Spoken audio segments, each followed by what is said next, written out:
پہچانے، رافت کے اعتبار سے پہچانے، کرم کے اعتبار سے پہچانے، اور محمد وآل محمد صلوات السلام علیکم۔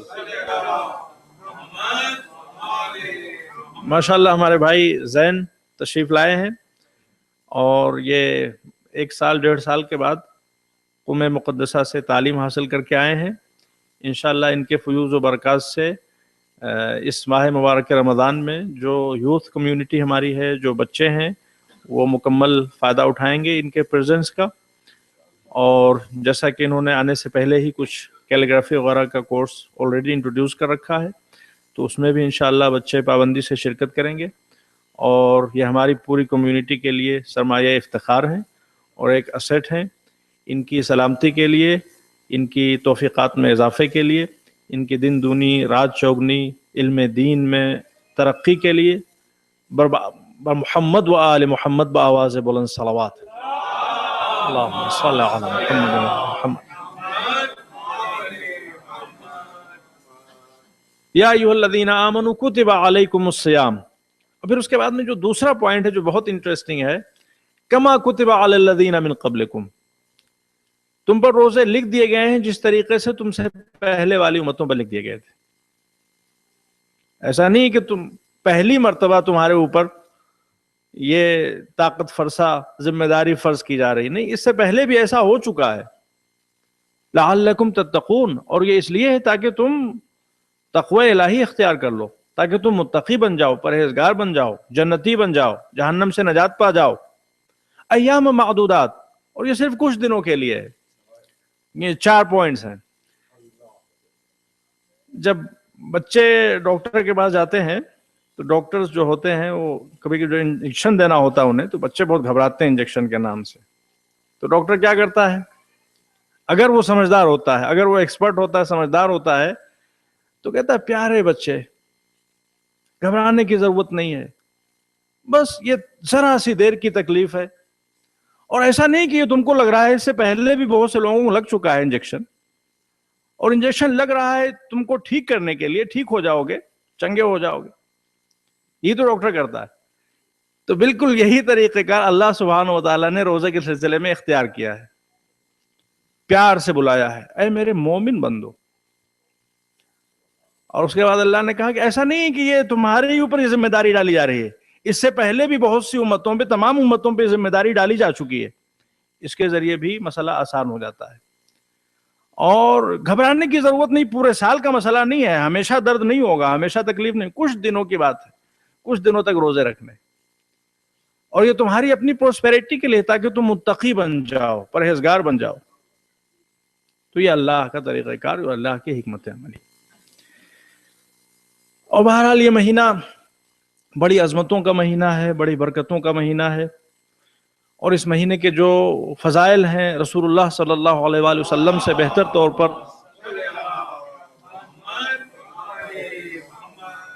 ان کو کون بیان کر سکتا ہے؟ اس مہینے کو اگر پہچاننا ہے، سمجھنا ہے، تو جو انٹروڈکشن اور جو ڈسکرپشن رسول اللہ نے دی ہے، اس سے بہتر ڈسکرپشن اور انٹروڈکشن کا تصور نہیں کیا جا سکتا۔ انشاءاللہ ابھی تھوڑی دیر میں ہم لوگ جو رسول اللہ کا خطبہ ہے اس کو ہم پڑھ کے انشاءاللہ آپ کے سامنے ٹرانسلیٹ کریں گے آج کی مناسبت سے۔ اور یہ مہینہ حقیقت میں اللہ نے قرآن میں جب اس مہینے کو پہچنوایا ہے، شہر رمضان الذی انزل فیہ القرآن، یہ مہینہ قرآن کے نازل ہونے کا مہینہ ہے۔ اور حقیقت میں جتنے سال میں 12 مہینے ہیں، ان میں سے صرف ایک مہینہ ایسا ہے کہ جس کا نام قرآن میں اللہ نے لیا ہے۔ یہ خود اس مہینے کی امپورٹنس اور عظمت کو اجاگر کرنے کے لیے کافی ہے، اور کئی مرتبہ اللہ نے اس مہینے کا نام لیا۔ اور ایسا نہیں کہ صرف قرآن مجید اس مہینے میں نازل ہوا ہے، جتنی آسمانی کتابیں سب اسی مہینے میں اللہ نے نازل کی ہیں۔ اس مہینے کی 6 تاریخ کو توریت کا نزول ہوا ہے، اور اس مہینے کی 12ویں تاریخ کو انجیل کا نزول ہوا ہے، اور اس مہینے کی 18ویں تاریخ کو زبور کا نزول ہوا ہے، اور شب قدر میں قرآن کریم کا نزول ہوا ہے۔ تو یہ مہینہ بڑا امپورٹنٹ ہے، اس میں تمام آسمانی کتابیں اللہ نے اپنے بندوں کے اوپر، اپنے بندوں کے لیے، اپنے نبیوں کے اوپر نازل فرمائی۔ اور اب اس مہینے میں ہماری ذمہ داریاں کیا ہیں، اور اس مہینے سے زیادہ کس طریقے سے ہم اکتساب فیض کر سکتے ہیں، یہ سب کچھ اللہ کے رسول نے اس مشہور خطبے میں بیان کر دیا ہے جو آپ نے ماہ شعبان کے آخری جمعے کے دن امت مسلمہ کے سامنے ڈیلیور کیا تھا. اور اس خطبے کا آغاز آپ نے اس طرح سے کیا: یا ایھا الناس انہ قد اقبل الیکم شہر اللہ بالبرکۃ والمغفرۃ والرحمہ. اے لوگو، اللہ کی رحمتوں کا مہینہ، اللہ کی برکتوں کا مہینہ، اللہ کی مغفرتوں کا مہینہ تمہارے سامنے آ چکا ہے. شہر وعند اللہ افضل الشہور، یہ وہ مہینہ ہے کہ جو تمام مہینوں میں سب سے افضل ہے. وَأَيَّامُهُ أَفْضَلُ الْأَيَّامِ، اس مہینے کے ڈیز سب سے اچھے دن ہے، اس مہینے کی راتیں سب سے افضل راتیں ہیں، اس مہینے کے مومنٹس سب سے اچھے مومنٹس ہیں. هُوَ شَهْرٌ دُعِيتُمْ فِيهِ إِلَى ضِيَافَةِ اللَّهِ، یہ وہ مہینہ ہے کہ جس میں تم اللہ کی مہمانی میں بلائے گئے ہو. یہ انوکھی مہمانی ہے. جب ہم لوگ مہمانی میں جاتے ہیں تو وہاں طرح طرح کے کھانے پینے کی چیزیں ہوتی ہیں.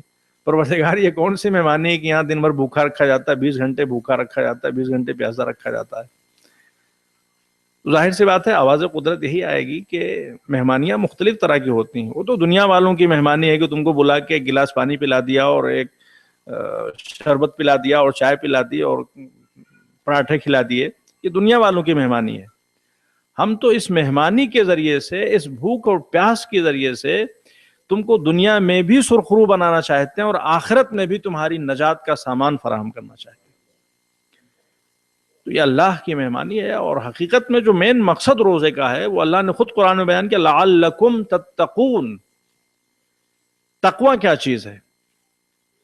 تقوی حقیقت میں اس کیفیت کا نام ہے کہ انسان کی ول پاور اتنی مضبوط ہو چکی ہو، انسان کو اپنے اوپر اتنا کنٹرول ہو چکا ہو، جس کو فارسی میں کہتے ہیں وہ ملکہ پیدا ہو چکا ہو انسان کے اندر، کہ وہ گناہوں سے آٹومیٹکلی پرہیز کرنے لگے اور تمام واجبات کو آٹومیٹکلی وہ انجام دینے لگے. دیکھیں، ایک تو ہوتا ہے گناہوں سے پرہیز کرنا ریلیکٹنٹلی، جو عام طور پہ لوگ کرتے ہیں، اور ایک تو ہوتا ہے واجبات کو انجام دینا ریلیکٹنٹلی، جو عام طور سے لوگ کرتے ہیں. یہ تقوی نہیں ہے. تقوی کی ابتدا حقیقت میں یہ ہے کہ انسان اس لیول پہ پہنچ جائے کہ وہ تمام گناہوں سے آٹومیٹکلی پرہیز کرنے لگے. گناہوں سے اس کو ایسی نفرت ہو جائے کہ اس نفرت کی بنیاد پر اسے گناہوں سے پرہیز کرنے میں کوئی ہچکچاہٹ نہ ہو، اور عبادتوں سے اسے ایسا پیار ہو جائے کہ عبادتوں کو انجام دینے میں اسے تکلیف کا احساس نہ ہو. یہ تقوی کی تعریف ہے اور یہ تقوی کا مفہوم ہے. لعلکم تتقون. اور روزہ اس سلسلے میں بہت ہی ہیلپ فل ثابت ہوتا ہے. دیکھیں، ول پاور کو انسان کے مضبوط کرتا، قوت ارادی کو انسان کے روزہ بڑھاتا ہے. انسان کے پاس کھانے کو نہیں ہے اور وہ بھوکا رہ رہا الگ مسئلہ ہے، لیکن کھانے کے لیے فریج میں ماشاءاللہ سے سب کچھ موجود ہے، اور پینے کے لیے ہر طرح کے جوس اور تمام بیوریجز اور شربت سب موجود ہیں، اور تمام نعمتیں انسان کی آنکھوں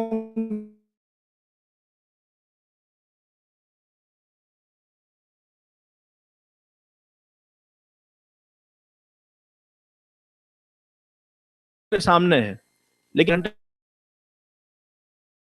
موجود ہے، مگر اس کے قریب موجود انسان جائے تو ایک الگ مسئلہ ہے. موجود ہو، اویلیبل ہو، اس کے باوجود بھی اس سے انسان اجتناب کرے تو یہ بڑی بات ہے. دیکھیں، حقیقت میں ایک مثال جو ہمارے یہاں روایت میں بیان کی جاتی ہے جو بڑی خوبصورت ہے، وہ یہ ہے کہ انسان کو گناہوں کے قریب بھی نہیں جانا چاہیے، اور اگر انسان گناہوں کے قریب جاتا ہے تو اس کی مثال اس جانور جیسی ہوتی ہے. لیکن جب جانور، اب آپ لوگ پتہ نہیں کتنے لوگ ہیں کہ جن کا دیہات سے تعلق ہے، جنہوں نے ولیجز کی زندگی دیکھی ہے. اگر آپ نے ولیجز کی زندگی دیکھی تو آپ کو پتا ہوگا کہ جب جانور کو چرانے کے لیے لے جاتے ہیں تو اس کو جو ایک مینڈ بنی ہوئی ہوتی ہے، باؤنڈری یا ایک لائن بنی ہوئی ہوتی ہے جہاں سے کھیت شروع ہوتا ہے، اور اس سے پہلے ظاہر سی بات ہے کھیت سے پہلے جو ایریا ہوتا ہے وہاں پہ جانور چرتے ہیں، اور وہ ان کی چراگاہ ہوتی ہے، اور چراگاہ سے ملے ہوئے عام طور سے کھیت ہوتے ہیں. تو جو بیچ میں ایک مینڈ بنی ہوئی ہوتی ہے، جو چرواہے ہوتے ہیں وہ کوشش یہ کرتے ہیں کہ اس مینڈ کے قریب بھی جانور کو نہ جانے دیں، اس لیے کہ جو جانور اس مینٹ کے قریب جائے گا وہ اس کھیت میں بھی منہ مار دے گا. تو اللہ نے کہا ہے کہ اگر تم گناہوں سے بچنا چاہتے ہو تو گناہوں کے قریب بھی نہ جاؤ. لا تقربوا الفواحش، یہ نہیں کہا کہ فواحش کو انجام نہ دو. لا ترتکبوا الفواحش یہ نہیں کہا اللہ نے. اللہ نے کہا لا تقربوا الفواحش، گناہوں کے قریب بھی نہ جاؤ. اس لیے کہ گناہوں کے قریب جاؤ گے تو تمہارا جو حیوانی نفس ہے ایٹ اینی ٹائم وہ تم کو انسٹیگیٹ کر سکتا ہے اور تم کو انکریج کر سکتا ہے کہ تم ایک منہ مار لو. تو اس منہ مار لینے سے بچانے کے لیے اللہ نے کہا ہے کہ قریب بھی نہ جاؤ. تو ٹمپٹیشن انسان کے سامنے، اور انسان گھرا ہوا ہے ہر طرح کے ٹمپٹیشن میں. تو یہ ماہ رمضان اللہ کا ایک بہت بڑا شاہکار ہے، حقیقت میں بندوں کے لیے اللہ کا ایک بہت بڑا کرم ہے. اور اس ماہ مبارک کے ذریعے سے انسان کی ول پاور کو اللہ بوسٹ کرنا چاہتا ہے، اتنا مضبوط بنا دینا چاہتا ہے کہ ایک مہینے تک تمہارے سامنے حرام چیزیں بھی موجود تھیں، حلال چیزیں بھی. یہ ایک مہینے جب تم حلال چیزوں سے پرہیز کر سکتے ہو تو سال کے 11 مہینے تمام حلال چیزوں کو یوز کرو، حرام چیزوں سے پرہیز کرو. یہ تمہارے لیے کتنا آسان ہے. اس ایک مہینے اللہ نے حلال چیزوں پر بھی پابندی لگا دی کہ جب تم اس ایک مہینے میں حلال چیزوں سے پرہیز کرنا سیکھ جاؤ گے تو سال کے 11 مہینوں میں حرام چیزوں سے پرہیز کرنا تمہارے لیے ہوا شہر دعیتم فیہ الی ضیافت اللہ وجعلتم فیہ من اہل کرامت. اور اس مہینے میں you've been honored, اللہ تم کو آنر بخشا ہے.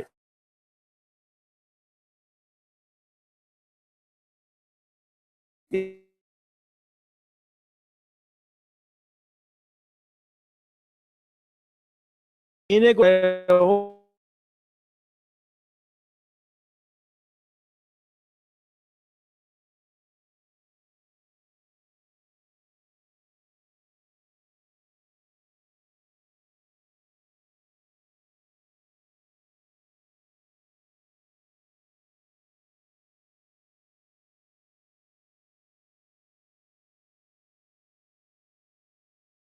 مال ہیں جو نیچرل ہماری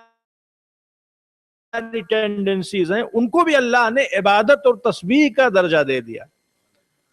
یہ تسبیح تمہارا سانس لینا اس مہینے میں ثواب تسبیح رکھتا ہے. وَنَوْمُكُمْ فِيهَ عِبَادَةٌ، اور اس مہینے میں تمہارا سونا بھی عبادت ہے. اس مہینے میں تمہارا سونا بھی عبادت ہے. کچھ لوگ اس مہینے میں سونا بھی عبادت ہے. اب تو جاگ کر قرآن کی تلاوت کرنا کتنی بڑی عبادت ہو. یہ سمجھو، یہ سمجھانے کے لیے اللہ نے کہا ہے. نہیں ہے کہ بس عبادت کا وہی ایک طریقہ اپنا لیا جائے کہ دن بھر سویا جائے اور رات بھر کھایا جائے. وَعَمَلُكُمْ فِيهِ مَقْبُولٌ، اور جو عمل بھی انجام دو گے اللہ نے گارنٹی دی ہے، ضمانت دی اس مہینے، باقی سال کے پورے مہینے میں نہیں ہے. لیکن وَعَمَلُكُمْ فِيهِ مَقْبُولٌ، اس مہینے میں جو عمل بھی انجام دو گے، جو کار خیر بھی، اللہ اسے قبول کرے گا، وہ مقبول ہوگا. وَدُعَاؤُكُمْ فِيهِ مُسْتَجَابٌ، اور جتنی دعائیں بھی مانگو گے اللہ سبحانہ وتعالی ان دعاؤں کو قبول کرے گا. فَاسْأَلُوا اللَّهَ رَبَّكُمْ بِنِيَّاتٍ صَادِقَةٍ، تو سچی نیتوں سے اللہ کی بارگاہ میں اپنی حاجتوں کو رکھو اور دل کی طہارت کے ساتھ. وَقُلُوبٍ طَاهِرَةٍ، اور جو دعا کرو ان دعاؤں میں سے خاص دعا تمہاری اس مہینے میں یہ ہونی چاہیے ان یوفقکم لصیامہ وتلاوت کتابہ، کہ اللہ سبحانہ وتعالی تم کو اس مہینے میں جو اللہ کی ضیافت ہے، جو اللہ کی میزبانی ہے، اس میں انٹر ہونے کا موقع دے اور اس سے بھرپور فائدہ اٹھانے کا موقع دے. اس مہینے میں جو روزے تم پہ فرض کیے گئے ہیں اس فرض کو نبھانے کا موقع دے اور زیادہ سے زیادہ قرآن کریم کی تلاوت کا شرف عطا فرمائے. ایک صلوات پڑھتے محمد والے.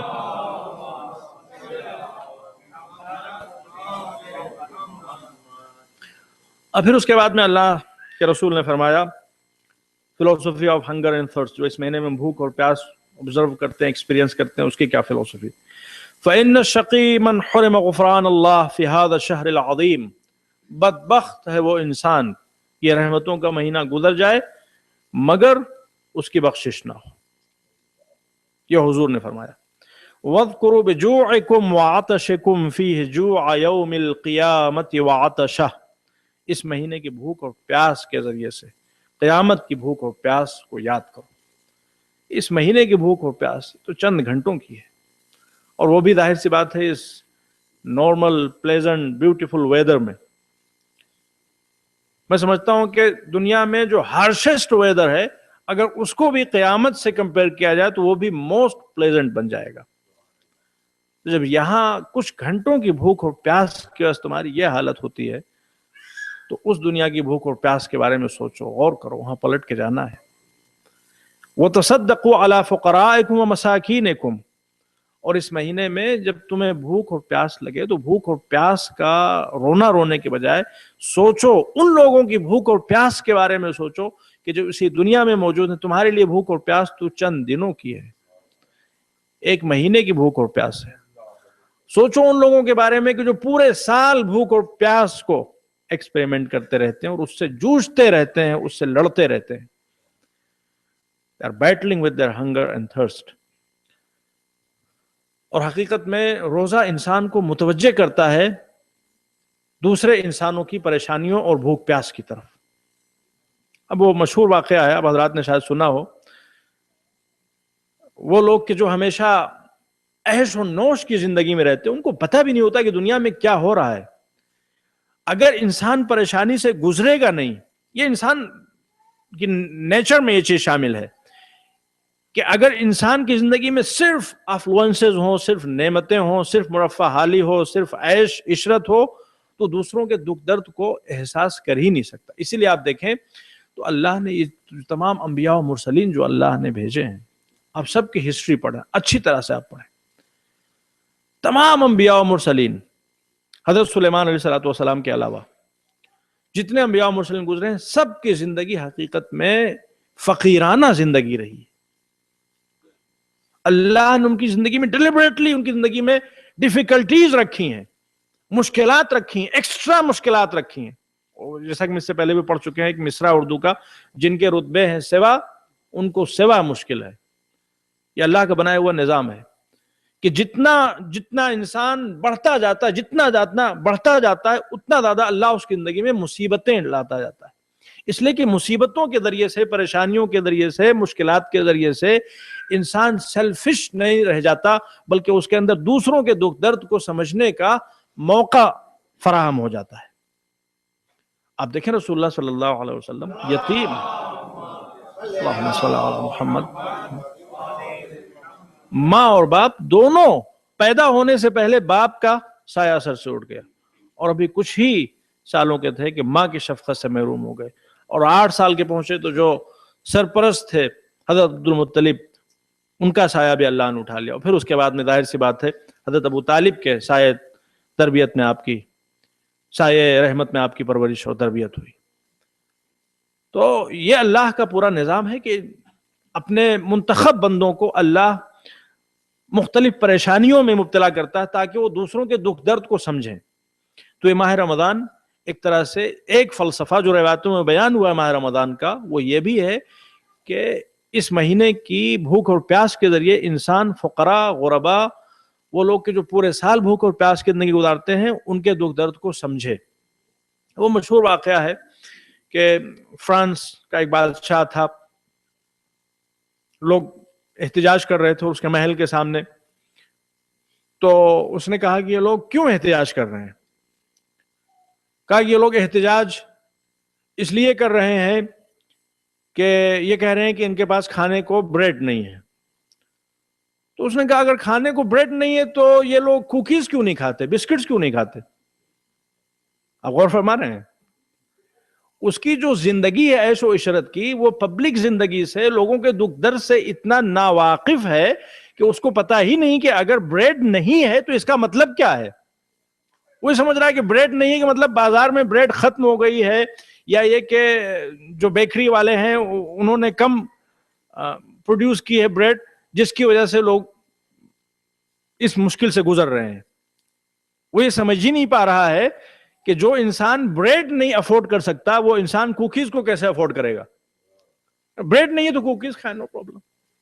تو اللہ نے اس طرح کے حالات سے، دیکھیں مولا علی علیہ الصلوۃ والسلام کی حیات طیبہ، اللہم صلی علی محمد وعلی محمد.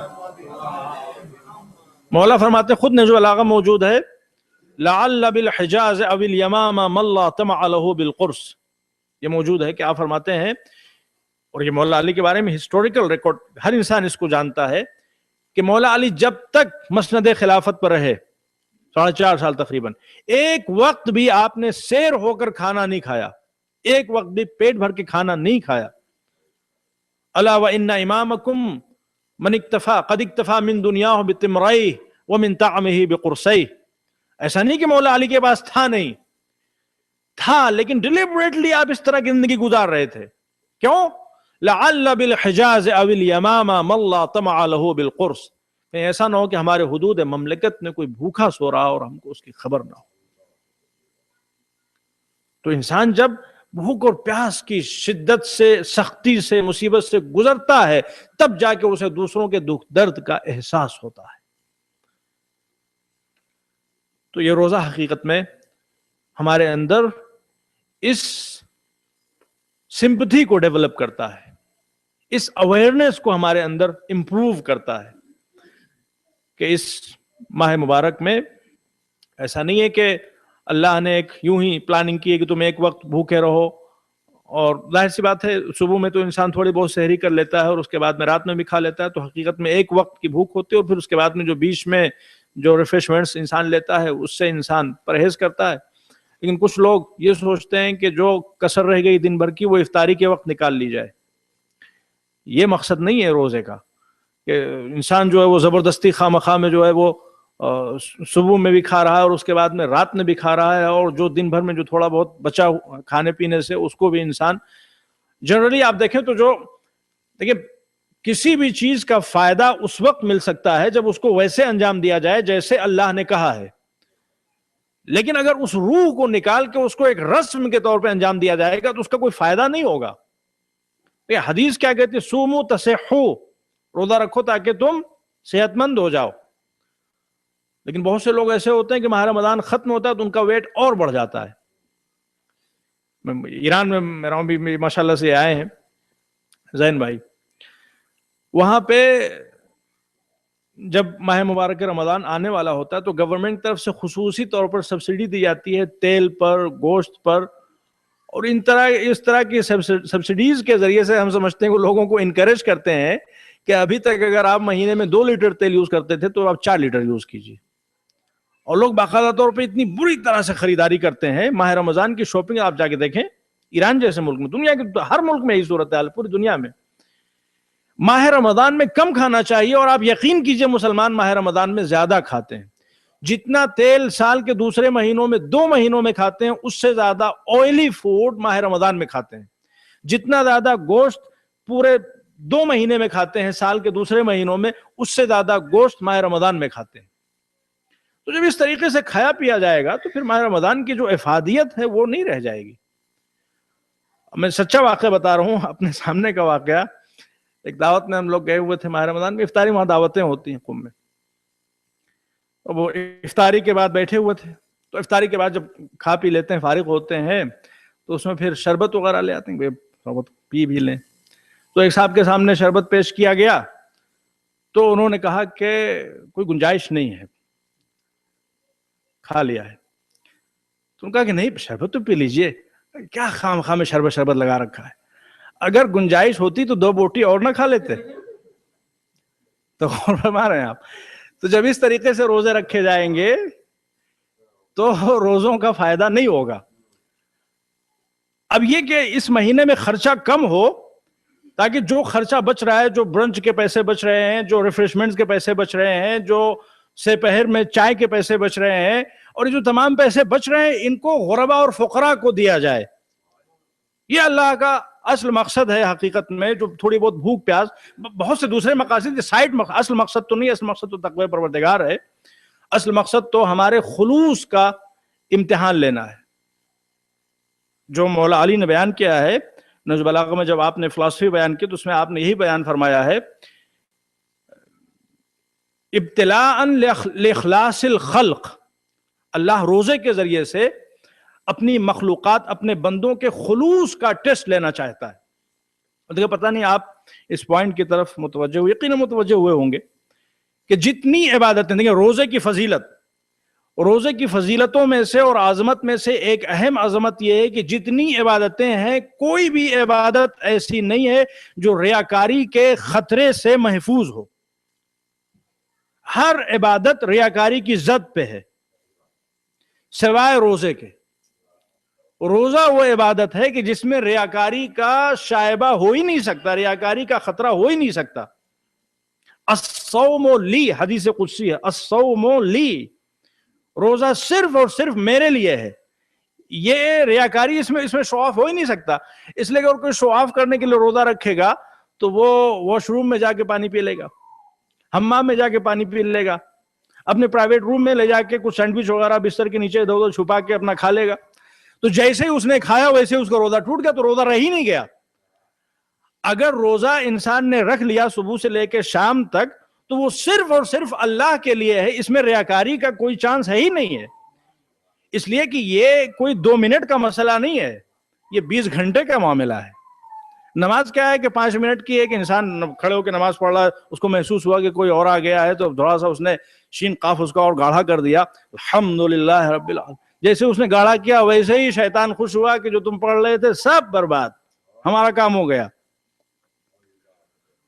اب وہ واقعہ ہے، لطیفہ ہے، چونکہ ماہ رمضان میں آپ لوگ تھکے ہوئے ہوں گے، تھوڑا سا ہم اس طرح سے باتیں بھی کریں گے۔ آپ ایک مومن نماز پڑھ رہے تھے مسجد میں صبح میں، اور پھر ان کو یہ محسوس ہوا کہ جیسے مسجد کا دروازہ کھلا اور کوئی اور آیا۔ تو ابھی تک وہ اپنی آرڈینری سپیڈ سے نماز پڑھ رہے تھے، جو ان کو محسوس ہوا کہ کوئی اور آ گیا ہے تو انہوں نے سپیڈ سلو کر دی، اور اس کے بعد میں بڑے ہی شین قاف اور مخرج کے ساتھ اور مکمل اصول و خضوع و خشوع کے ساتھ انہوں نے نماز ختم کی۔ لوگ ظاہر سی بات جا کے بات کریں کہ یہ نماز پڑھ رہا تھا اور اس خضوع و خشوع کے ساتھ نماز پڑھ رہا تھا۔ اب جب نماز سے فارغ ہوئے تو دیکھیں کہ کون بزرگ شخصیت تشریف لائی ہیں، تو جب نظر ڈالا دیکھا کہ ادھر سائیڈ میں ایک بلی بیٹھی ہوئی۔ تو یہ حقیقت میں یہی صورتحال ہے۔ انسان لوگوں کو دکھانے کے لیے عمل انجام دیتا ہے، لیکن لوگوں کی حیثیت بلی سے زیادہ نہیں ہے۔ جس طرح ایک بلی اس کو نہ فائدہ پہنچا سکتی نہ نقصان پہنچا سکتی ہے، اسی طرح سے ہم جو کچھ بھی کریں گے کوئی بھی ہمیں نہ کچھ دے سکتا ہے نہ لے سکتا ہے، دینے والا بھی وہ ہے، لینے والا بھی وہ ہے۔ تو کیوں نہ اس کو دکھانے کے لیے عبادت کی جائے۔ عبادت صرف اور صرف اس کے لیے ہونی چاہیے، اور روزے کی یہ خصوصیت ہے کہ اس میں جو انسان ریاکاری دوسری عبادتوں میں کرنا بھی چاہے، اس عبادت میں ایسا نیچر اس کا ہے کہ اس کے نیچر کی بنیاد پر وہ ریاکاری کر ہی نہیں سکتا۔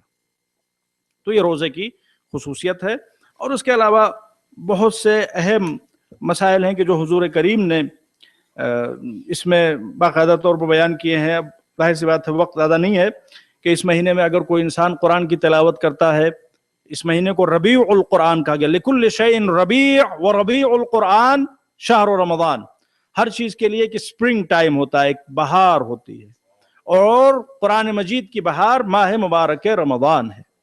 اور ظاہر سی بات ہے بہار میں کیا ہوتا ہے کہ چیزیں فلورش کرتی ہیں، رمضان میں کیا بہار میں کیا ہوتا ہے کہ پھول کھلتے ہیں، رونق آتی ہے، لہلہاہٹ دکھائی دیتی ہے چاروں طرف۔ تو اب اس سے بڑھ کر بہار قرآن کیا ہو سکتی ہے کہ حضور نے فرمایا کہ اگر تم ایک آیت کی تلاوت کرو گے، من تلا فیہ آیت من القرآن، اگر تم نے ایک آیت کی تلاوت کی تو as if کہ تم نے پورا قرآن ختم کیا سال کے دوسرے مہینوں میں، سال کے دوسرے دنوں میں۔ تو ظاہر سی بات ہے یہ بہار قرآن ہے، تو زیادہ سے زیادہ ہم کو قرآن کی تلاوت پہ بھی توجہ دینا۔ اور ماشاءاللہ سے ہمارے درمیان ہمارے بزرگ بھائی شیخ موجود ہیں، اور انشاءاللہ ان کی خوبصورت آواز اور خوبصورت تلاوت، اور ظاہر سی بات ہے تجوید وغیرہ صحیح کرنے کا بہترین موقع ہے۔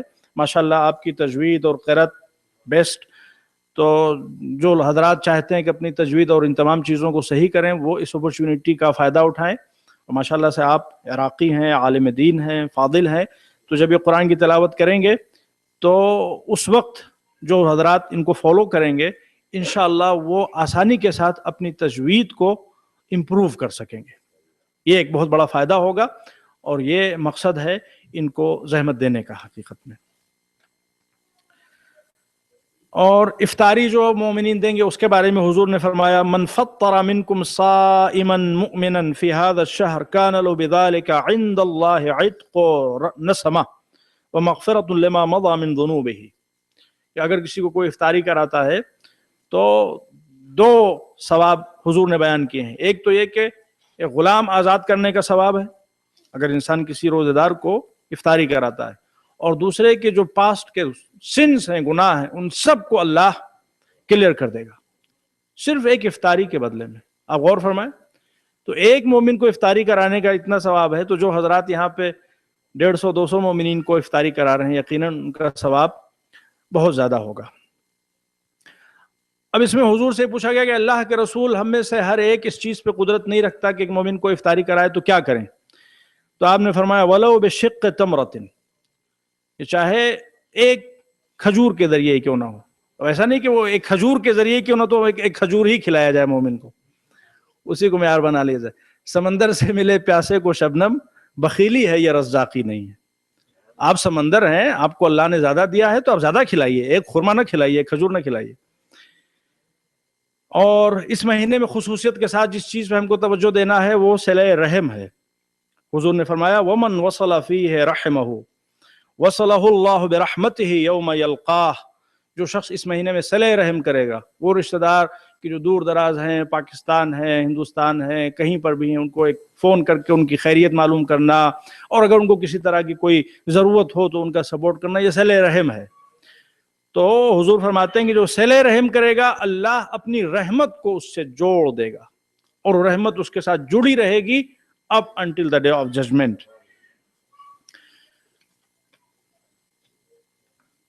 اور حضور نے اس سلسلے میں جو آخر میں جو آپ نے فرمایا وہ یہ ہے ایھا الناس ان ابواب الجنان فی ھذا الشہر مفتحہ، اے لوگو اس مہینے میں اللہ جنت کے دروازے تمہارے اوپر کھول دیتا ہے. فاسألوا ربکم الا یغلقها عنکم، تمہیں اللہ کی بارگاہ میں دعا کرنا ہے کہ جو دروازے کھلے ہیں وہ بند نہ ہونے پائیں. وابواب النیران مغلقہ، اور اس مہینے میں جہنم کے دروازے تمہارے اوپر بند کر دیے جاتے ہیں. فصل اللہ اللہ یفتحها علیکم، تو اللہ کی بارگاہ میں تمہیں دعا یہ کرنا ہے کہ اللہ وہ دروازے جو بند کیے ہیں وہ کھولے نہ، اور وہ دروازے جو کھلے ہوئے ہیں وہ بند نہ ہونے پائیں. والشیاطین مغلولہ، اور جو شیطان ہوتے ہیں ان کو زنجیروں میں جکڑ دیا جاتا ہے. فاسألوا ربکم ان لا یسلطها علیکم، تو اللہ کی بارگاہ میں دعا کرو کہ وہ ان شیطانوں کو تم پہ مسلط نہ کرے. جب ہم اس روایت کو پڑھتے ہیں تو ہمیشہ مومنین سوال کرتے ہیں کہ اگر شیطانوں کو جکڑ دیا جاتا ہے، زنجیروں میں ان کو باندھ دیا جاتا ہے، اور الہی زنجیروں میں باندھا جاتا ہے جس سے اسکپ کرنے کا کوئی چانس ہی پیدا نہیں ہوتا، تو پھر گناہ کیوں کرتے ہیں لوگ؟ اگر وہ زنجیروں میں جکڑ دیا گیا ہے اور وہ وسوسہ پیدا کرتا ہے تو پھر لوگ گناہ کیوں کرتے ہیں؟ حقیقت میں وہ کچھ لوگوں کو اتنا چارج کر دیتا ہے کہ وہ بیٹری جو چارج کر دیتا ہے ماہ رمضان سے پہلے وہ چلتی رہتی ہے ماہ رمضان ختم ہوتے ہوتے تک. آپ بیٹری اگر چارج کر لیجئے، قاعدے سے فل چارج کر لیجئے، تو چلے گی 20 گھنٹے 25 گھنٹے جیسی اس کی کیپیسٹی ہوگی. تو کچھ لوگوں کو شیطان ماہ رمضان سے پہلے اتنا چارج کر دیتا ہے کہ ان کی گناہوں کی بیٹری چلتی رہتی ہے، ماہ رمضان ختم ہو جاتا ہے لیکن وہ بیٹری ختم نہیں ہوتی.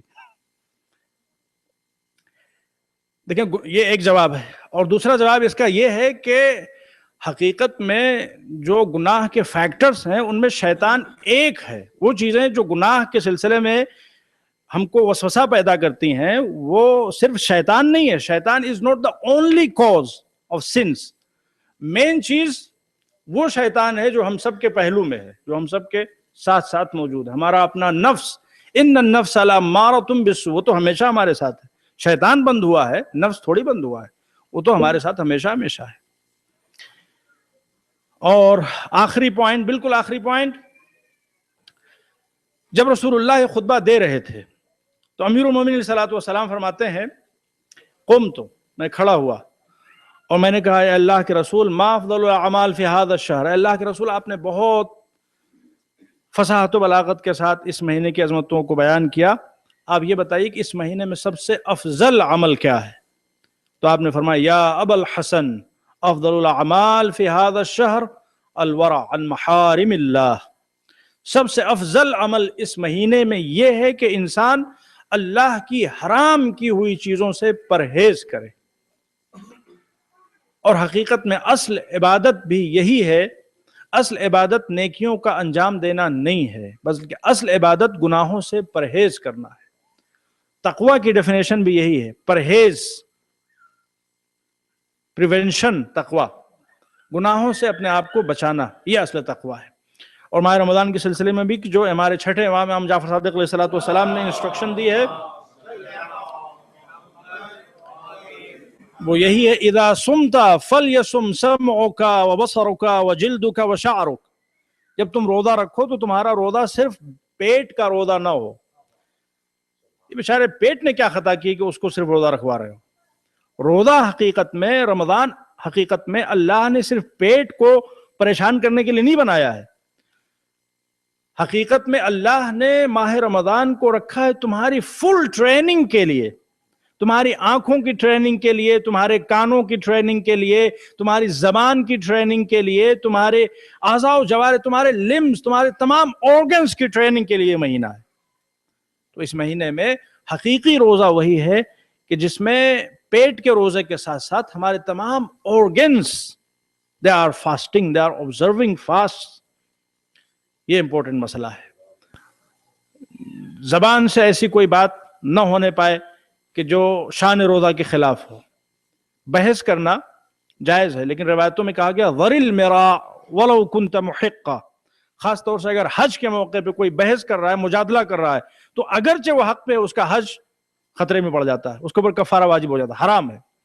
اسی طریقے سے ماہ مبارک رمضان میں بھی اگرچہ ہم حق پہ ہوں لیکن ہمیں بحث نہیں کرنی چاہیے. گھر میں جو تو میں ہو، میاں بیوی کے درمیان، بچوں کے درمیان، فیملی ممبرز کے درمیان، اس سے ہم کو پرہیز کرنا چاہیے. خصوصیت کے ساتھ ماہ مبارک کے رمضان میں تو میں بھی نہیں ہونی چاہیے. جو جھک جھک نوک جھونک جو ہوتی ہے وہ بھی ماہ رمضان میں نہیں ہونی چاہیے. یہ معصومین علیہ الصلوۃ والسلام کی انسٹرکشن ہے. حدیث میں ملتا ہے کہ رسول اللہ صلی اللہ علیہ وآلہ وسلم ایک راستے سے جا رہے تھے. بظاہر ماہ رمضان تھا. آپ نے ایک عورت کو دیکھا تسب، کہ وہ گالیاں بک رہی ہے، وہ اپنے غلام کو یا اپنی کنیز کو گالیاں دے رہی ہے. تو رسول اللہ نے کہا احضر الطعام، کھانا لے کے آؤ. اور آپ نے کہا کہ اس کے سامنے کھانا رکھ دیا، کہا کہ کھاؤ کھانا. اس نے کہا یا رسول اللہ میں روزے سے ہوں، آپ جانتے ہیں کہ میں روزے سے ہوں، مجھے آپ کھانا کھلا رہے ہیں. تو آپ نے فرمایا کہ تو روزے سے ہے؟ اگر تو روزے سے ہے تو وہ کیا تھا جو ابھی تو کر رہی تھی؟ تیری زبان سے جو باتیں نکل رہی تھیں وہ کہیں سے بھی روزے دار کے شایان شان نہیں تھیں. تیرا روزہ نہیں ہے.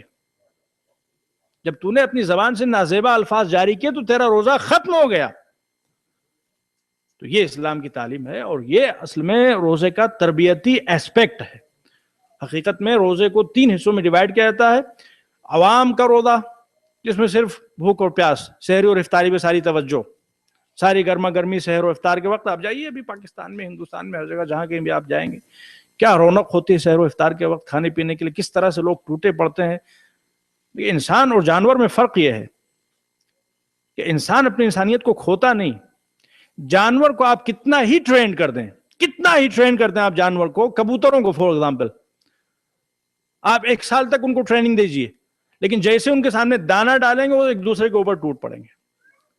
تو اگر انسان بھی کھانا دیکھتے ہی، افطار دیکھتے ہی ٹوٹ پڑے، اب نہ وہاں پہ بزرگوں کا خیال ہوتا ہے کہ بھائی یہ بزرگ ہے، یہ 60 سال سے 70 سال کا ہو گیا ہے، یہ ہمارے بزرگ ہیں اور یہ بہت بڑا ایسٹ ہیں. ان کا ایک احترام ہے اسلام میں. ان کو ذرا پہلے موقع دے دیا جائے افطار میں، یہ پہلے لے لیں، پھر اس کے بعد میں جو جوان ہیں وہ آگے بڑھیں. جو اسی طرح سے ہماری ماں اور بہنوں میں بھی جو بزرگ خواتین ہیں ان کا ذرا سا احترام، وہ تمام چیزیں ہونی چاہیے. جو ایک رکھ رکھاؤ جو اسلام میں جو تعلیمات اور جو ہمارا اپنا کلچر ہے، جو ثقافت ہے، اس کو مینٹین رکھنا چاہیے. ایسا نہ ہو کہ انسان نے روزہ رکھ لیا تو روزہ رکھنے کے بعد میں کسی کو پہچان ہی نہیں رہا، افطاری کے موقع پہ ٹوٹ پڑ رہے ہیں اور سبھی اپنی پلیٹ بھر لے رہے ہیں، یہ بھی نہیں سوچ رہے ہیں کہ دوسرے تک پہنچے گی کہ نہیں پہنچے گی. اور اس میں ایک بزرگ کھڑے ہوئے، اسی لائن میں بزرگ کو بھی کھڑا کر رکھا، اسی میں جوان بھی کھڑے ہوئے. یہاں پہ ہم کو نہیں معلوم کس طرح سے آپ لوگ کرتے ہیں، ہم نے دیکھا اس طریقے سے دوسری جگہوں پہ. یہاں پہ تو بظاہر دسترخوان بچھاتے ہیں. تو ان تمام چیزوں کا ادب و احترام ہونا چاہیے. تو ایک روزہ ہوتا ہے عوام کا، ایک روزہ ہوتا ہے خواص کا. جو خواص کا روزہ ہوتا ہے، جو عوام کا روزہ ہوتا ہے، وہ صرف پیٹ کا روزہ ہوتا ہے. جو خواص کا روزہ ہوتا ہے وہ پیٹ کے ساتھ ساتھ تمام آرگنز کا روزہ ہوتا ہے. اور ایک روزہ ہوتا ہے خواص الخواص کا. خواص الخواص کا جو روزہ ہوتا ہے اس میں صرف پیٹ پہ پابندی نہیں ہوتی، صرف پیٹ کنٹرول میں نہیں ہوتا، صرف آرگنز کنٹرول میں نہیں ہوتے، بلکہ تھاٹس بھی کنٹرول میں ہوتے ہیں، دماغ بھی کنٹرول میں ہوتا ہے.